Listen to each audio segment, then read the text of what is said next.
السلام علیکم ورحمۃ اللہ وبرکاتہ۔ جماعت اشتم کی طالبات، آج ہم اسی سبق کو یعنی بجلی کی دریافت کو کنٹینیو کریں گے، اس کا تسلسل برقرار رکھتے ہوئے آج ہم اس کے قواعد کا کام کرتے ہیں۔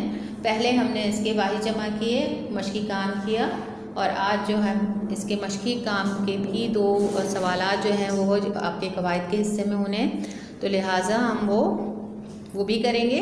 پہلے واحد جمع دیکھ لیں، بورڈ پر لکھے ہوئے ہیں۔ واحد جمع: ایجاد، ایجادات، کاوش، کاوشیں، صدی، صدیاں، انکشاف، انکشافات، خصوصیت، خصوصیات، دھات، دھاتیں، شے، اشیاء، حصہ، حصص۔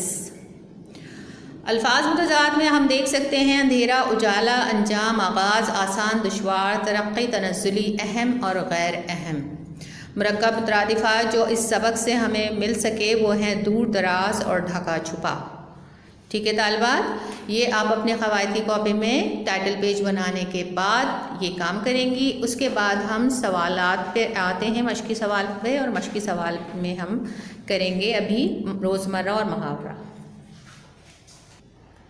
طالبات یہاں بورڈ پر دیکھیے، یہ آپ کو ہیڈنگ نظر آ رہی ہے روزمرہ۔ اب یہ روزمرہ کیا ہے؟ یہ روزمرہ کی زبان ہے جو ہم استعمال کرتے ہیں کہ گھر میں گھریلو اور آپس میں جو بات چیت ہم کرتے ہیں وہ روزمرہ کی بات چیت یا روزمرہ کی زبان کہلاتی ہے۔ تعریف دیکھ لیتے ہیں اس کی۔ وہ زبان جو ایک انسان اپنی روزانہ کی گفتگو میں بولتا ہے روزمرہ کہلاتی ہے۔ یعنی وہ زبان کیا کہلاتی ہے جو ہم عام استعمال کر رہے ہوتے ہیں، روزمرہ۔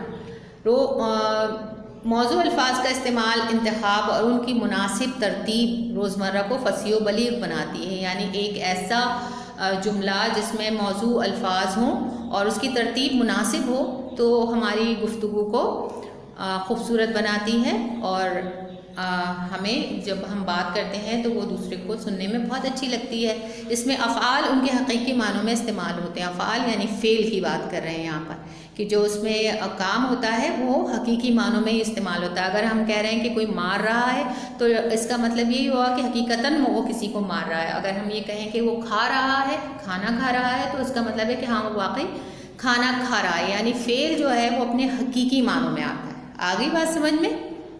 جی، اب آگے بڑھتے ہیں۔ آگے دیکھیے محاورہ۔ اب یہ محاوراتی زبان کیا ہوتی ہے؟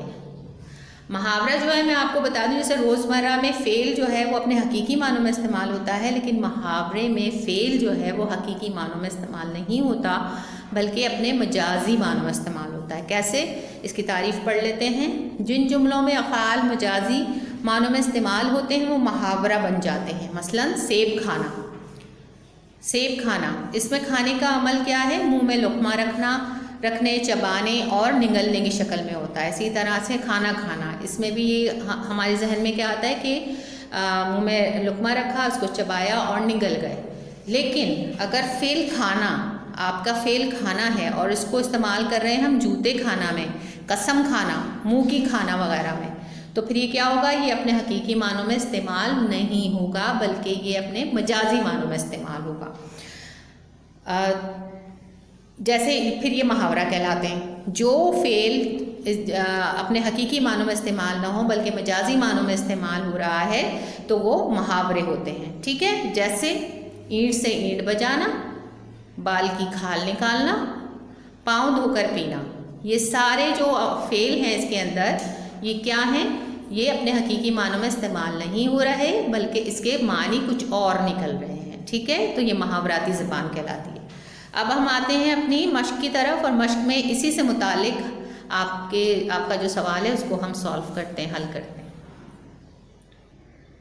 طالبات یہاں کتاب کا صفحہ نمبر 42 ہے، اس کو اگر آپ کھولیں تو آپ کے سامنے سوال نمبر 6 اور سوال نمبر 7 نظر آئے گا۔ سوال نمبر 5 تک ہم نے کام کر لیا تھا۔ سوال نمبر 6 میں لکھا ہے درج ذیل جملے روزمرہ اور محاورے کے لحاظ سے درست کر کے لکھیے۔ ہم نے ابھی روزمرہ اور محاورے کو پڑھا اور سمجھا کہ کیا ہوتا ہے یہ، ٹھیک ہے نا؟ اب اس کو آپ درست کر کے لکھیں گے اسی لحاظ سے۔ پہلے آپ اپنی کاپی میں روزمرہ اور محاورہ کی تعریفات اتاریں گے، اس کے بعد سوال نمبر 6 اتاریں گے۔ ٹھیک ہے؟ یہ ترتیب رہے گی آپ کی۔ سوال نمبر 6 اتاریں گے اور پھر الف اتارا، جیسے جان میں مان آئی، جان میں مان آئی، یہ غلط ہے، اس کو صحیح کر کے اس کے نیچے لکھیں گے اس کا جواب کہ جان میں جان آنا، ٹھیک ہے، تو یہ محاورہ ہوگا۔ پھر دوسرا ہے گھپ اجالا ہے، یہ جملہ ہے روزمرہ کے لحاظ سے، تو گھپ اجالا نہیں ہوتا، اس کو صحیح کر کے سیدھا کر کے ہم لکھیں گے کہ گھپ اندھیرا، ٹھیک ہے۔ پھر جیم ہے تیسرا، ایجاد ضرورت کی ماں ہے، یہ محاورہ ہے لیکن غلط لکھا ہوا ہے تھوڑا سا، اس کو ہم درست کر کے نیچے لکھیں گے کہ ضرورت ایجاد کی ماں ہے۔